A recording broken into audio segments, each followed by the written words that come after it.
Hey everybody, Travel Max here, hope you're all good. This is just a continuation and pickup of the one from yesterday.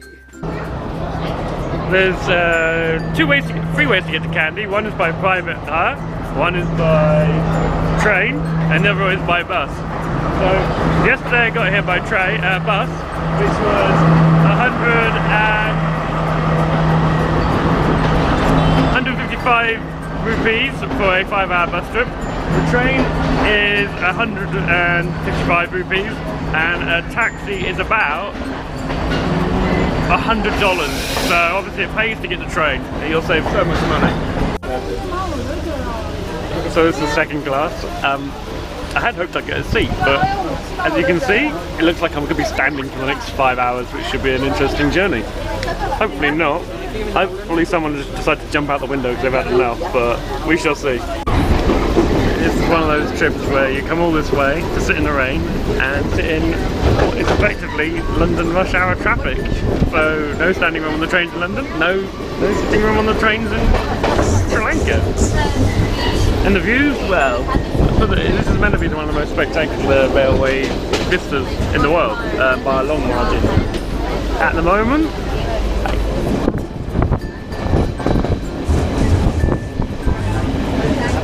not so spectacular. Hopefully it will get better. Hopefully I will get a seat. The guy sitting in the seat beside me has said he's going to leave soon. What is soon? I don't know. It could be anything between 30 minutes and 3 hours. I've got 5 hours for this train. I'm hoping I'm not going to be standing up for the whole 5 hours, otherwise I might just jump out the window. But we'll see. Now it's not raining for the 10 minutes. The views are actually pretty good. I wouldn't say the most startling I've ever seen, but they are genuinely beautiful. I'd love to have come here on a day where it's blue skies. The train is mostly full of tourists. I mean, 70% of the people on the train are tourists, which is ironic. You wouldn't think so many tourists. But it is what it is. All around here is a lot of tea plantations. So you don't need to go see the tea plantations after you've been on the train, because you can see them. Very noisy on the train.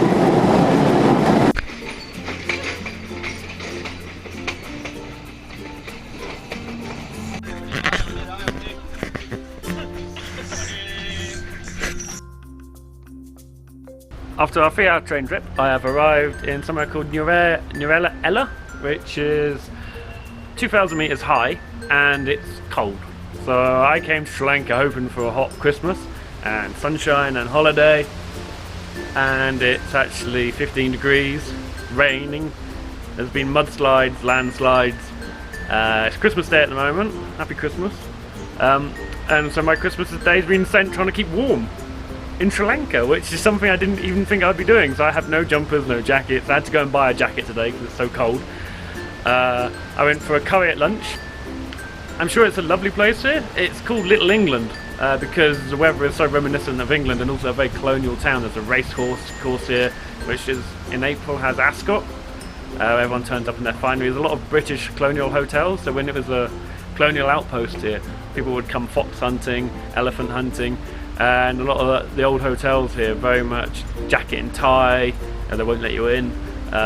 All a bit like a place I stayed back in Colombo, where it was very regimented and old school. Same here. Most of the hotels here are very old school and expensive. You know, I found a place here for $30, but it's a bit of a shack. After walking around for quite some time and not finding anywhere to eat or drink on Christmas Eve, I ended up walking into this posh hotel, lights and food and everything, and all you can eat buffet. So me and the guys here, we all end up getting rather smashed accidentally on purpose. So in certain hotels, Santa comes in an Apache machine gun. Seriously, an Apache machine gun. So this is what Boxing Day looks like.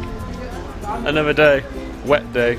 Doesn't feel very Christmas at all here, but I got my jacket on. I'm quite warm for a change, and so I do a little bit of exploring before I head off down to Misma. One of the favourite things to do while you're in a place like this is just stand on street corners and watch the world go by. You see so many weird things going by. You see a tractor decked in tinsel, a tuk-tuk crash into a skip. So much fun watching these things happen. Now you see why it's called Little England. It looks just like Little England.